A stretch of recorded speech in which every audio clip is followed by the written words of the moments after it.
Data science and information science. इसका एक important question आ जाता है पेपर में, वो है डेटा साइंस और इंफॉर्मेशन साइंस में डिफरेंस बताओ।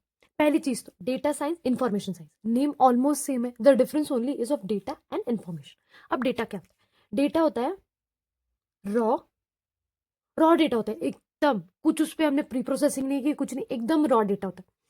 और फिर होता है क्या बोलते हैं उसको, अनऑर्गेनाइज होता है ये डेटा, अनऑर्गेनाइज होता है बस डेटा। ओके, इंफॉर्मेशन क्या होता है? इंफॉर्मेशन जो होता है ना, हम इसी रॉ डेटा से अनऑर्गेनाइज डेटा को क्या करते हैं, पहले तो ऑर्गेनाइज कर लेते हैं, ऑर्गेनाइज कर लेते हैं, और देन उसमें से जो बस इंपॉर्टेंट एस्पेक्ट्स है, इंपॉर्टेंट एस्पेक्ट्स जब हम इसमें से बाहर निकाल लेते हैं, तो उसको हम लोग क्या बोलते हैं, इंफॉर्मेशन। सो इसी का डिफरेंस है। तो हम क्या करते हैं, जो रॉ डेटा है यहाँ पे, डेटा और इन्फॉर्मेशन को हम लोग क्या करते हैं, अच्छे से ऑर्गेनाइज करके रखते हैं। Okay, you are better clear with data science and information science. अब डेटा और इन्फॉर्मेशन तुम लोग को पता चल गया। अब डेटा साइंस क्या है? Predicting future sales using past data. तो डेटा साइंस में क्या होता है, फ्यूचर प्रिडिक्ट करते हैं हम लोग। ये वर्ड बहुत इंपॉर्टेंट है पूरे डेटा साइंस में, प्रिडिक्टिंग। प्रिडिक्ट क्या करते हैं हम लोग, future by using past data. और इन्फॉर्मेशन साइंस क्या होता है, organizing company documents so employ can find them easily. इसका मतलब क्या होता है, वो जो कंपनी के डॉक्यूमेंट्स है उसको पहले कलेक्ट करना, अच्छे से स्टोर करना और ऑर्गेनाइज करना कि हाँ ये शेल्फ में यही इन्फॉर्मेशन होगी, ये शेल्फ में यही, तो जिससे कि वो इजीली फाइंड हो जाए। So that this is the main difference between data science and information science. Now let's understand the main difference between data science and information science. मैंने आपको बताया पहले डेफिनेशन क्या है, first let's look for the definition. Data science means turning raw data into useful knowledge. मैंने पहले तुम लोग को डेफिनेशन बता दी थी कि रॉ डेटा को यूजफुल नॉलेज में कन्वर्ट करना। इंफॉर्मेशन साइंस क्या है? Information science focuses on collecting, organizing, collect करना, ऑर्गेनाइज करना, उनको अच्छे से स्टोर करना, एंड एक्सेसिंग इंफॉर्मेशन एफिशिएंटली। दो चीजें मैं उनको दोनों को एग्जाम्पल से तुम लोग को समझाती हूँ। डेटा साइंस को समझो कि एक स्टॉक की इंफॉर्मेशन है। मतलब क्या कि जो स्टॉक है, अब देखो टाटा का एक स्टॉक है, टाटा गोल्ड करके। ओके, अब ये 2024 में लॉन्च हुआ था, तब इसकी प्राइस थी ₹6। 2025 में वही स्टॉक अब ₹12 का हो चुका है। और अभी इस डेटा से हम लोग प्रिडिक्ट क्या कर सकते हैं कि 2026 में यही जो डेटा टाटा गोल्ड की जो प्राइस है, दैट वुड बी 6 1 6 6 24। ओके, सो ये क्या कर रहे हैं, हम पीछे वाले डेटा से पास डेटा समथिंग यूजफुल इंफॉर्मेशन निकाल रहे हैं। सो अभी अगर 2026 में 24 प्राइस हो जाएगी, तो ऑब्वियसली बात ये स्टॉक प्रॉफिटेबल होगा।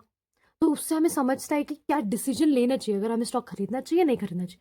तो this is the example of this, कि स्टॉक का तुम एग्जांपल ले सकते हो डेटा साइंस के लिए। और इन्फॉर्मेशन साइंस के लिए सीधा सीधा लाइब्रेरी का एग्जांपल ले लो। लाइब्रेरी क्या फोकसेस ऑन कलेक्टिंग, इसमें तुम लोग बुक्स क्या है वो कलेक्ट करते हो, ऑर्गेनाइज करते हो, अच्छे से स्टोर करते हो। जैसे कि अगर तुम लोग को कोई बुक पर्टिकुलरली चाहिए, तो तुम लोग को पता चल पाए वो कौन सा सेक्शन में हमें बुक रखी है। ओके, फिक्शन वाली बुक है या एजुकेशन वाली बुक है। सो इस तरीके से होता है इन्फॉर्मेशन साइंस, और इस तरीके से होता है डेटा साइंस। अब देखते हैं इनका मेन गोल क्या है। डेटा साइंस का मेन गोल क्या है, मैंने पहले भी बोला, प्रिडिक्ट फ्यूचर ट्रेंड। यहाँ पे भी हम क्या कर रहे हैं, स्टॉक में प्रिडिक्ट कर रहे हैं कि 2026 में ये प्राइस होगी, एंड डिसीजन मेकिंग। तो हम लोग को डिसीजन मेकिंग में हेल्प करता है डेटा साइंस कि ये स्टॉक खरीदना चाहिए या नहीं खरीदना चाहिए। ओके, सो मेन गोल समझ गया, predict future trends and decision making. Information science का मेन गोल क्या है, क्यों है ये इंफॉर्मेशन साइंस? ये इसीलिए है कि is to find, access and use information properly. जो भी इंफॉर्मेशन या फिर जो भी बुक्स हम लोग स्टोर कर रहे हैं, उसको हम लोग ईजी टू फाइंड कर दे, ईजी टू एक्सेस कर दे। Okay, now type of data, अब दो समझ गया, डेफिनेशन एंड मेन गोल। अब देखते हैं type of data. Data science में जो टाइप ऑफ डेटा होता है ना, वो स्ट्रक्चर और अनस्ट्रक्चर्ड होता है। दोनों टाइप का डेटा प्रेजेंट होता है, स्ट्रक्चर और नॉन स्ट्रक्चर। मतलब क्या, टेबल फॉर्मेट में डेटा प्रेजेंट है, रो एंड कॉलम में सब चीजें प्रॉपरली अरेंज्ड है। और अनस्ट्रक्चर मतलब क्या, नहीं टेबल फॉर्मेट में नहीं है, कुछ चीजें ब्रैकेट्स में लिखी हुई है, कुछ लिस्ट में लिखी हुई है, कुछ इमेज फॉर्मेट में है, ये अनस्ट्रक्चर। तो इसमें डेटा साइंस में तुम लोग को दोनों देखने को मिलेंगे। इन्फॉर्मेशन साइंस में जो टाइप ऑफ डेटा है वो क्या होता है, रिकॉर्ड्स के फॉर्म में, डॉक्यूमेंट्स के फॉर्म में। जैसे डॉक्यूमेंट्स होती है बड़ी बड़ी हमारी, वो फाइल्स होती है, उसके फॉर्म में डेटा क्या है वो रखा हुआ होता है ना। लेट्स अंडरस्टैंड, अब डेफिनेशन हो गया, मेन गोल हो गया, टाइप ऑफ डेटा भी समझ लिया। अब की स्किल्स और टूल्स। अब देखो ये दोनों एक दूसरे से कनेक्टेड है। की स्किल्स, डेटा साइंस का ये जो यहाँ पे प्रिडिक्शन मैंने करा है, ये करने के लिए हमें क्या क्या स्किल्स चाहिए होगी? तो हमें चाहिए होगी, हमें थोड़ा पर प्रोग्रामिंग नॉलेज चाहिए होगा, बिकॉज हमें पाइथन का नॉलेज चाहिए होता है इसमें, पाइथन की जो लाइब्रेरीज होती है। ओके, पाइथन लाइब्रेरीज, इसका नॉलेज होना चाहिए, स्टैटिस्टिक्स का नॉलेज होना चाहिए, because this is all about maths and की मशीन लर्निंग। की स्किल्स इसमें क्या चाहिए इंफॉर्मेशन साइंस में, कि हम लोग को इंफॉर्मेशन मैनेजमेंट, ये जो पूरा इंफॉर्मेशन है हम कलेक्ट कर रहे हैं बुक्स वगैरह, उसको कैसे मैनेजमेंट करें, क्योंकि देखो टाइम मैनेजमेंट भी एक एक टाइप का स्किल है। तो similar as information management, information science में भी एक टाइप का स्किल्स है। And one more is indexing, कि तुम्हें प्रॉपरली इंडेक्सिंग करनी आनी चाहिए, तुम्हें पता होना चाहिए कि कौन सा डॉक्यूमेंट किसके पीछे रखना है। की स्किल्स आ गई। अब ये की स्किल्स को हम करते कैसे? टूल्स कुछ यूज होती है, मैंने बोला था प्रोग्रामिंग के लिए पाइथन, सो वही लिखना है। For this we use python and machine learning and tools. इसमें क्या यूज होता है, हम लोग कहाँ रखते हैं ये सारी चीजें? हम रखते हैं इंफॉर्मेशन मैनेजमेंट, इसका स्किल है।